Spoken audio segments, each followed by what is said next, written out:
Qu'est-ce que je pense des harnais anti-traction? Bienvenue dans les défis de l'été. Pour rappel, une vidéo par jour pendant 30 jours. Et aujourd'hui, je vous donne mon avis sur cette question. Évidemment qu'on fera une vidéo collier ou harnais, mais là aujourd'hui, on va spécifiquement parler des harnais anti-traction. Comme leur nom l'indique, les harnais anti-traction sont là pour empêcher le chien de tirer, ou en tout cas pour lui rendre la tâche plus difficile ou plus gênante. En général, un harnais est appelé anti-traction quand il a une petite attache devant. Le principe est tout simple, quand le chien va vouloir tirer, le harnais va exercer une pression dans l'autre sens, ce qui va faire tourner les épaules du chien, l'empêchant donc de tirer efficacement. Le problème avec les harnais anti-traction, c'est qu'il en existe deux sortes. Les harnais en Y ou en H qui sont plutôt respectueux de la morphologie du chien, mais qui ne sont objectivement pas très efficaces en attache anti-traction.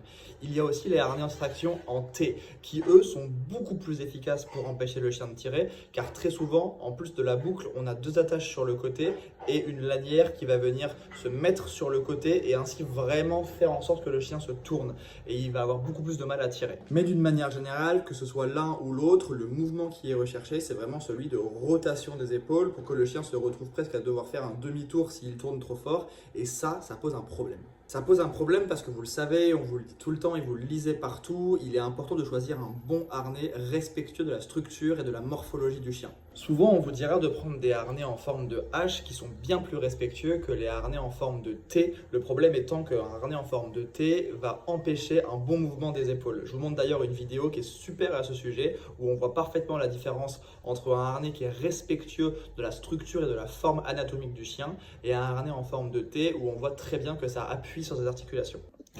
Donc vous l'aurez compris, est-ce qu'on peut vraiment prendre un harnais anti-traction alors que ça c'est pas forcément bon pour la structure et pour les épaules du chien? Moi en séance, le harnais anti-traction, je le conseille peu, très rarement, voire jamais autant que possible parce que je vais toujours essayer de faire sans. Je pense que quand on prend un chien, on doit faire tout ce qui est possible, tout ce qui est en notre pouvoir pour ne pas avoir besoin de ce genre d'outils. Et oui, parfois c'est difficile, ça demande beaucoup de travail, mais je considère que quand on a la forme physique pour pouvoir retenir notre chien, on n'est pas censé avoir besoin de ce genre d'outils. Et donc vous voyez où je veux en venir. Les seules rares fois où je vais conseiller ce genre d'outils, c'est quand je me retrouve avec des clients ou des clientes qui n'ont pas la force physique nécessaire pour retenir leur chien. Oui, ça arrive même assez régulièrement. Et dans ce cas-là, il faut simplement se poser la question de la balance et de l'équilibre.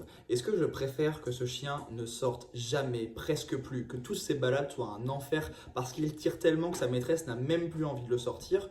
Ou est-ce que je devrais conseiller un harnais anti-traction qui certes ne sera pas très bon pour la structure anatomique du chien, mais qui va au moins permettre à sa propriétaire, désolé je dis sa propriétaire parce que c'est quand même très majoritairement des femmes, en tout cas moi dans ma clientèle c'est souvent ces femmes qui sont confrontées à ce genre de problématique. Et donc ce qui va permettre à son ou sa propriétaire de enfin pouvoir ressortir son chien, de prendre du plaisir et que les balades ne soient plus un enfer et surtout ce qui va nous permettre d'avoir des leviers de travail. Et oui, parce qu'à mon sens, les harnais anti-traction, ça doit être un outil temporaire. Ça doit être la porte ouverte vers des harnais plus respectueux de l'anatomie du chien ou vers des colliers, on en parlera, mais ça doit être temporaire pour pouvoir travailler justement la marche en laisse et tout le reste dans de bonnes conditions pour pouvoir enfin par la suite passer sur des outils un peu plus respectueux. Donc je pense qu'il est important de prendre du recul parfois sur certains outils. Oui, bien sûr qu'il faudrait mieux un collier ou un harnais respectueux. Mais parfois, je pense qu'il faut savoir faire des concessions si ça peut vraiment augmenter la qualité de vie du chien et parfois même du binôme, du trio, de la famille, en tout cas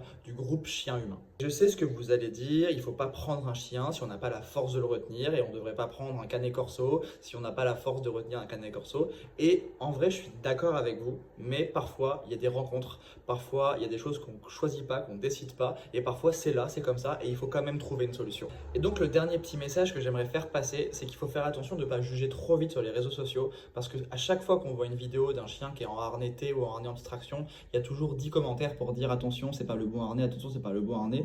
Mais peut-être qu'au moins la personne avec ce harnais, elle arrive à sortir son chien, peut-être que son chien du coup il peut se promener, et ça c'est vraiment le plus important. Donc si je dois résumer, s'il vous plaît, ne prenez pas l'option de la facilité. Si vous avez la forme physique de retenir votre berger allemand, alors ne le mettez pas au harnais anti-traction, mettez-le au harnais normal et travaillez et vous allez y arriver.